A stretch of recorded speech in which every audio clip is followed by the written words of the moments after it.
Back in the saddle, baby. Back in the saddle. Hey, everybody. I just wanted to first apologize. I know it's been a while since I've uploaded one of these reviews, and it's been taking so long. But I just had a lot of things come up at once. Graduating and all that stuff also came up. One thing that also kind of stopped me was when I wanted to come back to Ahsoka, I kind of realized that I didn't want to come back to Ahsoka. It's not my favorite. Typically, the way that I do these reviews, I watch a show or a movie or whatever, and I give it a couple tries. You know, I watch it once or twice or whatever, and I like to be fair as possible and really analyze as much as I can, or like really take in as much as I can of the show. I've watched Ahsoka far more than I ever want to, and then I realized, you know, I have a lot of notes and some script written, and yeah, I just don't want to do that. Typically, I do these beat by beat. Probably will continue to do that for future reviews, just to keep kind of the fluidity of like, okay, this is what happens, and then here's my questions here or whatever. For Ahsoka, I don't want to do that. That being said, spoilers ahead, so please, if you are intent on watching this show, which I encourage and I strongly recommend that you do not do that, but if you want to, I will be spoiling it, so please just come back later. Okay, my first big gripe, and it's something that I've said over and over again, everyone in the show loves to brag about how much like ex-Imperials are still in the New Republic, and they do it and they say it with like pride. And I guess I can kind of understand you're supposed to be like the good guys and you overcame evil and we have everybody working for us and everybody's chipped in and everyone's loyal to the Republic. And I think maybe that's what they're going for. The problem is the way that it's done in this show and the way that it's displayed, it only makes them look really foolish for doing it, because it doesn't really seem like they had any kind of system in place to evaluate who's an ex-Imperial. Liars. We have former Imperials working throughout every level of the New Republic government, and they have all taken an oath of loyalty. For the Empire! How deeply involved these Imperials are, or like they can continue to work for us, but they can't have this certain amount of power, or they can't, you know, hold this position or something. You know, it's kind of just willy-nilly. You know, it's kind of explained away like, oh, well, you know, an empire doesn't become a republic overnight. Someone has to continue to do these jobs. Yeah, other people. Otherwise, yeah, you probably should freeze production or whatever it is that you're doing until you get it figured out. You got to weed those people out.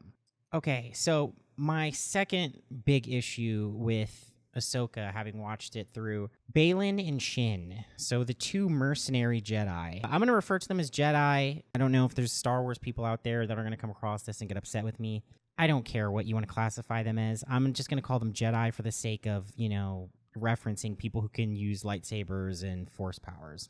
Okay? So Balin and Shin are, to me, superior characters across the board. If it was my choice and I was in charge, I had creative control and I was directing and, you know, all that good stuff, I would have said, I'm not making a show about Ahsoka. I don't give two flaming farts. I would have looked at the script. I would have saw all the girl bossing and all the bullshit and getting stabbed by lightsabers and it being okay. I would have wiped my ass with it and then given it back to them. And then I'd be like, all right, I'm making a show about Balin and Shin. Why? Balin and Shin don't need to be connected to the Skywalker saga or to Ahsoka or to anything else really in the Star Wars universe other than the fact that they're Jedi. I think Balin and Shin could have had a interesting story of their own, even just like their backstory, you know, how they came across each other, how did Balin survive Order 66, all that good stuff, you know, missions that they're going on as mercenaries together. Because from what I'm understanding, they're not operating as Sith, but they're also not operating as Jedi. That's very interesting. And the dynamic they have is very interesting too, because even though it's kind of, I won't say alluded, but it's kind of like we're supposed to treat them like Sith, Balin and Shin don't treat each other like Sith. You know, there's a tight bond there. You can even see that Shin really looks to Balin for guidance. And I think there's something really interesting. Now, what really pisses me off about Balin and Shin and how they're utilized is we constantly get these moments where someone says something to Balin, right? And then Balin goes, no, it's experience. And I'm like, okay, cool. Give me that flashback. Okay, I can't wait to get that Balin episode to find out what it is that he experienced. Nope, never comes. It never happens. And I think that's probably the biggest missed opportunity of this show. Because Lord Balin and Shin are really interesting characters. Now, people give his apprentice Shin, they give her a lot of shit. I think people have called her like an angry Pomeranian and all that stuff. And she's not really like, a bad looking girl. I think she's kind of cute or whatever. But, looking at her character and Balin's character compared to who the actual protagonists are and like the main focus of the story are, they're superiorly more interesting. I think Ahsoka and Sabine are so boring. Now, I've watched Rebels, and I think I said this in review number 1 or review number 2, but I have watched Rebels. I watched a couple seasons, maybe like 3 or 4 seasons. I don't know how many seasons of Rebels there are, but I've watched almost to completion. I did like Sabine in the show, but I also understood that it was a kid's show. And because it was a kid's show, there were going to be things where certain characters overreact, they over-emote, or they act like teenagers or like little kids do. And the reason they do things like that in kids' shows is so that kids can relate to those characters, and then when the adult or more mature person puts them in line, kids can take in that message. Why do I bring this up? Because Ahsoka isn't a show that's designed for kids.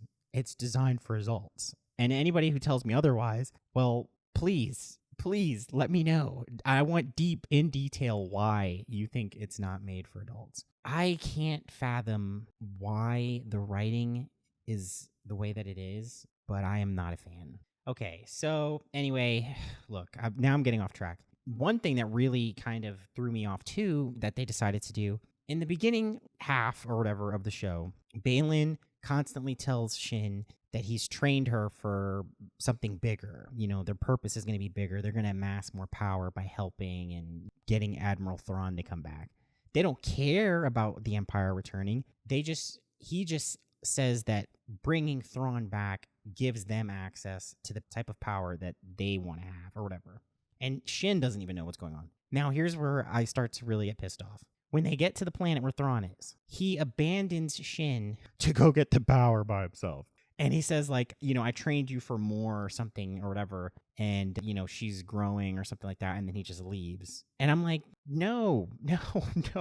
Don't get rid of the two characters that I actually care about. So she goes and takes over, like, these random, I don't know, sand people or whatever, right? And then he goes off to, like, overlooks mountains and stuff, Lord of the Rings type shit. And I'm just kind of like, why? This doesn't even make sense. Moving on. Admiral Thrawn, he's been in this location for 10 years. For 10 years, he hasn't attempted to escape. Not in any way that means anything. He has a ship, it has gas, but he doesn't go anywhere with it, right? Now, Ahsoka, the genius that she is, thinks, okay, well, I can talk to space whales, and the space whales will take me. I'm pretty sure Admiral Thrawn knows these whales can do the jump. They live on the planet that these whales jump to, because they're obviously jumping there often, right? So why can't he use the witches? The witches obviously have powers of their own. They could jump him, but of course we're not supposed to take that seriously. Honestly, you shouldn't take anything in the show seriously, because within the first couple minutes of being reintroduced to Admiral Thrawn, what does he do? He takes Sabine and he releases her. And he doesn't just release her, he gives her weapons and a mount. He gives her, like, everything she needs to definitely survive and to definitely find Ezra Miller. And he's just thinking, like, well, it's going to be okay. She doesn't have a ship to get out of here. Dude, no, don't do this. Don't make such a dumb decision. Anyway, this kind of falls in line with the rest of the decisions he makes, because he gets every advantage possible and squanders each and every one of them. Time after time after time after time. And he, like, continues to, like, be smug and kind of barely fit in his little Imperial uniform or whatever. So when he loses, no one's surprised by it. We're all just kind of like, yeah, okay. But how am I supposed to be surprised by any of the things that happen in the show when Sabine gets stabbed within, the first episode and survives? I don't know if you guys know this, but lightsabers killing people is kind of like a big deal, It's been a big deal since, I don't know, the 70s when the movies first came the fuck out. But she just gets stabbed and gets right back up, and it's perfectly okay. Sabine can survive anything. She's force sensitive now all of a sudden, right? So, another thing. When we get to Admiral Thrawn, after releasing Sabine, there's another decision he makes that really, really, really lets you know how not serious you should take this show. This man has 2 Jedi.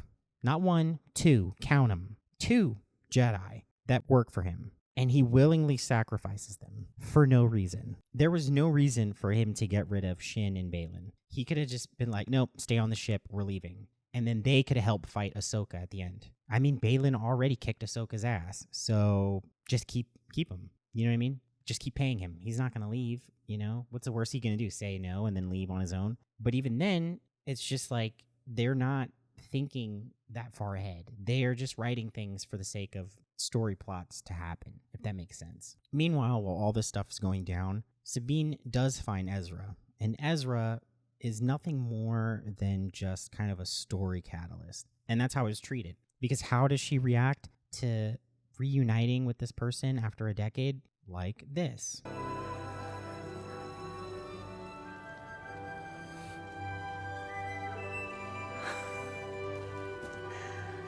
Everything in this show that needs emotion has none. And I cannot stand to watch a single second more of it. I really can't. I can't imagine how fans of Rebels felt when they got this really apathetic reunion between Ezra and Sabine, and kind of like nothing happens. Like they just kind of move along and then things happen to them. One of my other larger issues, which is something I brought up before, is I've talked about how certain Jedi powers only certain individuals have. And I remember that being a thing in Star Wars for a really long time. But for some reason, Ahsoka seems to have the power to do all of them. She's deflecting lasers in space and defying gravity or whatever, right? She's picking up items and like sensing their past. And then she's also using the Force to talk to space whales. Is there anything that she can't do? You know what I mean? Is there anything at all? And the funny thing is, like, maybe I wouldn't care as much if she did anything other than cross her arms and not say things. And when she does say stuff, it's like the most simplistic shit. And we're supposed to be like in awe of it. Like, oh, she really blew our mind. Ugh. But yeah, no, it's all boring and simplistic. At the end of the show, I don't really feel like Ahsoka or Sabine have grown, even though I'm being told that they have. The characters feel the same. Nothing was gained because nothing was lost. They continued to just be whatever they needed to be for the story to move forward, if that makes sense. The character Sabine started as a bratty individual who maybe or maybe not was Force sensitive, doesn't like authority, doesn't listen, and everything works out for her. And then, as the story goes, she stays a bratty individual, continues not to listen to the things she's told to do, and things continue to work out for her. There's no arc. And it's the same thing for Ahsoka. Ahsoka's a stubborn individual who has access to every Jedi power, and things work out for her no matter what bad decision she makes. And throughout the course of the show, she continues to make bad decisions. Things work out for her, and it's all okay. Wow, so fantastic. Thank you. I won't spend too much time because I know this is really just going to be me griping, and it's not really well kind of scripted out because I really just wanted to get something out there and let you guys know, like, hey, I know it's been a while and I just want to finish up with Ahsoka, and I'm desperate to finish up with Ahsoka. So I'll leave on these notes here. At the end of the show, none of the characters have grown. And the one thing that they did to try and hook people in, which was bring Hayden Christensen in as Anakin, while I did appreciate seeing Hayden Christensen as Anakin again, it just reminded me how bad the show is. Because when Hayden Christensen wasn't on screen, or we were having to deal with Ahsoka being, having the emotional range of cardboard, you're just kind of like, what am I watching? Now, the cherry on top to that is the actress that they picked to play Ahsoka when she's younger, I think did a far better job portraying that character. Now, say whatever you want, but sticking Rosario Dawson in makeup and some Jedi, like some sabers in her hand, isn't going to convince me that she's a Jedi, she's Ahsoka, or she's a believable character. I'm not invested because the characters just don't emote, they don't react, and they don't do things that make sense. If you do decide to watch the show, I guarantee you in all 8 episodes, you'll continue to question why each character is making the decision they're making and why they're saying the things that they're saying. Because all those things do not add up to a cohesive story. Things just kind of happen and everything's okay at the end. And that's really it. My final thing is, I'm just going to say this. Ahsoka doesn't deserve a season 2. Neither does Obi-Wan. And honestly, I think the destruction of the Mandalorian show and how we've seen things go with Boba Fett, we all know better. So anyway, I look forward to doing a review on something that isn't terrible like this, or is something different, even if it is terrible, because at least it is in Ahsoka.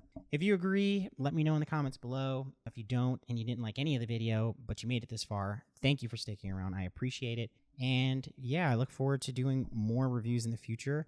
And obviously, we're going to keep the streams going. I haven't really got a set schedule for them yet, but just hit the notification bell and the notification will come up when I go live. Thank you so much for your support, guys. And yeah, I look forward to doing another review that isn't Ahsoka. Peace.